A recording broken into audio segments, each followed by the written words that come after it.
In this video, we're going to go over 5 things we learned from Heat 1 of the EU FNCS in Chapter 6, Season 3. We're talking about guys like Vidil, guys like Shark, guys like Thomas, and a couple of guys that maybe you wouldn't expect. So we now have our first 10 teams in EU Grand Finals. A lot of the favourites made it through, and maybe a couple of guys that not everyone was expecting. I did my predictions, I got 7 out of 10 correct, which I was pretty happy about. If you want to join in with me, I do them for every finals lobby over on my Twitter, please get involved.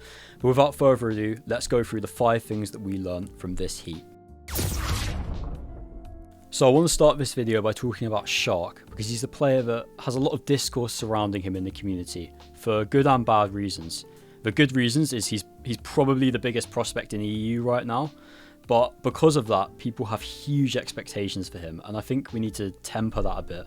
He's not ready yet, he's not a tier 1 pro, but that's perfectly okay. He doesn't need to be.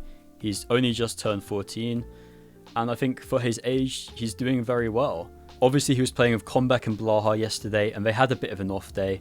Shark maybe didn't put his strongest performance ever in. There's one clip which I'll put on screen now, which kind of exemplifies that a bit. As you can see, he overcommits here, and I kind of think that's symbolic of the whole finals, if anything. You know, he hasn't quite got that experience in this level of a lobby, and that's fine, that's okay, that will come with time.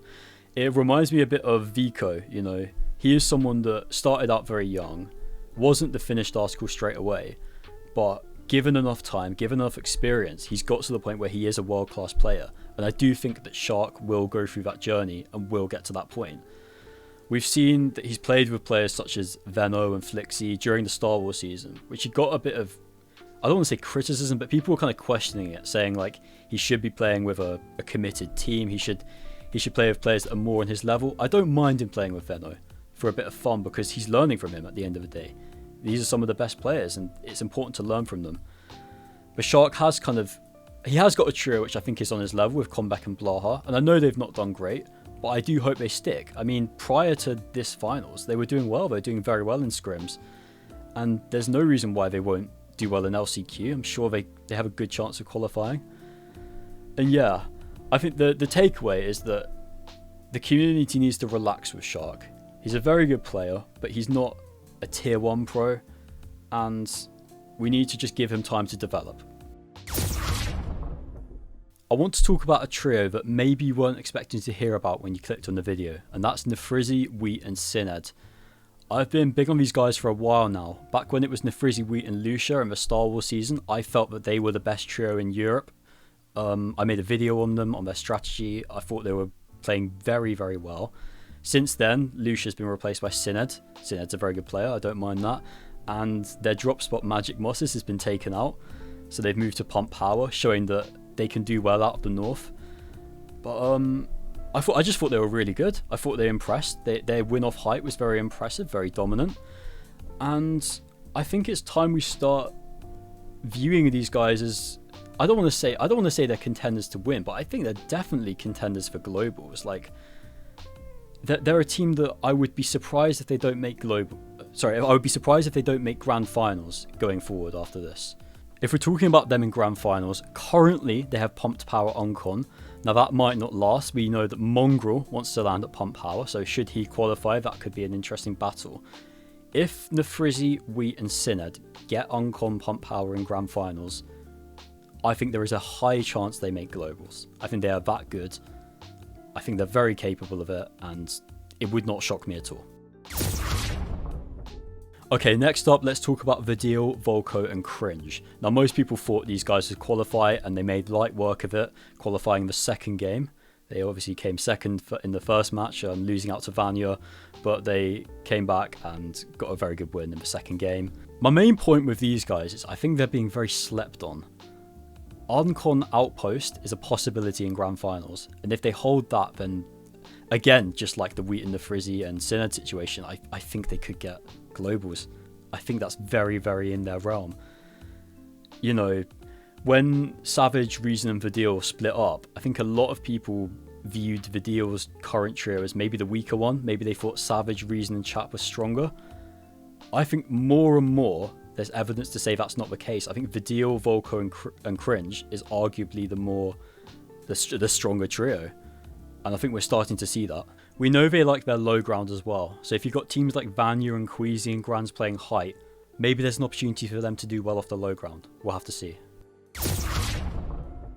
Okay, let's talk about another team that I think are very, very consistent, but don't really get the credit they deserve, and that's Geras, Dinas, and Franek.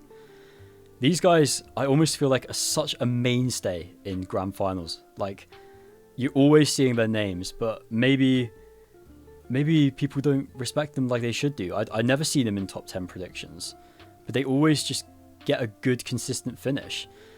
Obviously, they were the top team for consistency in this finals, and I honestly think if they have Uncon Canyon Crossing, and you'll see there's a theme, obviously I'm saying if the teams get the Uncon POIs, because if they don't it's very different, but if they get Uncon Canyon Crossing in grand finals, it is a very reasonable take to say that Geras could qualify for globals. I think they've just got that consistency in their game, you know, Geras as the hard IGL, Dinas and Franek as the more creative sort of mechy players. I think their synergy is very good. I think they really work as a unit. I could see a situation where they qualify for globals. These guys like Geras and Nefrizzy are really going to benefit from certain teams that won't make it through heats. You know, we've seen examples of Shark and Thomas, who I'll talk about in a minute, that haven't made it through the groups. They could still make it through LCQ, but if they don't, I think there's a real opportunity here for some teams to make it to globals that maybe you wouldn't have expected going into it. And I think Geras is the prime example of that. So the final team I want to talk about is Thomas HD, Sky and Scroll, because I don't know how to feel about them after watching that. When they got together, I was very, very confident that they'd make globals. I put out a tweet saying I was essentially 100% confident they would. And yesterday I didn't feel that. Now, before we go any further, I'm aware they missed the game, and I'm aware that their average points across all the games, had they played all 5, then they would have qualified. I'm aware of that. They definitely should have. But truthfully, in the 4 games we saw of them, I wasn't blown away. I didn't see much from them that made me think they could qualify for globals. And obviously, it's a one-off tournament, and we know how good these guys are, especially Thomas. But I wasn't overly impressed. To tell the truth, though, I think Thomas, Sky, and Scroll will make it through the LCQ. They're just too good. Surely they are too good to miss out on grand finals. We can't have another grand finals in Chapter 6 without Thomas HD. It wouldn't be right. He's such a mainstay at these LAN events, and it wouldn't be the same without him. So I really, really do hope that they get it together. Hopefully there's no more bugs with not getting into games, and they win one of those 3, and they make it to grands and hopefully to globals afterwards. So to sum up with Thomas, Sky and Scroll, yes, they were unlucky, but were they playing good enough before? Yes, they were playing good enough to qualify, but were they playing like a globals team? I'm not so sure. We'll have to see what happens. So those are 5 things that we learned from watching Heat 1. I'm going to make this video again for Heat 2 and Heat 3. I can also do the same thing for NA Central if you guys want that. It's been a bit difficult to watch it lately because I've been waking up early for work, but if there's demand for it, I will make it. And yeah, please subscribe if you enjoyed the video, and thank you very much. Cheers.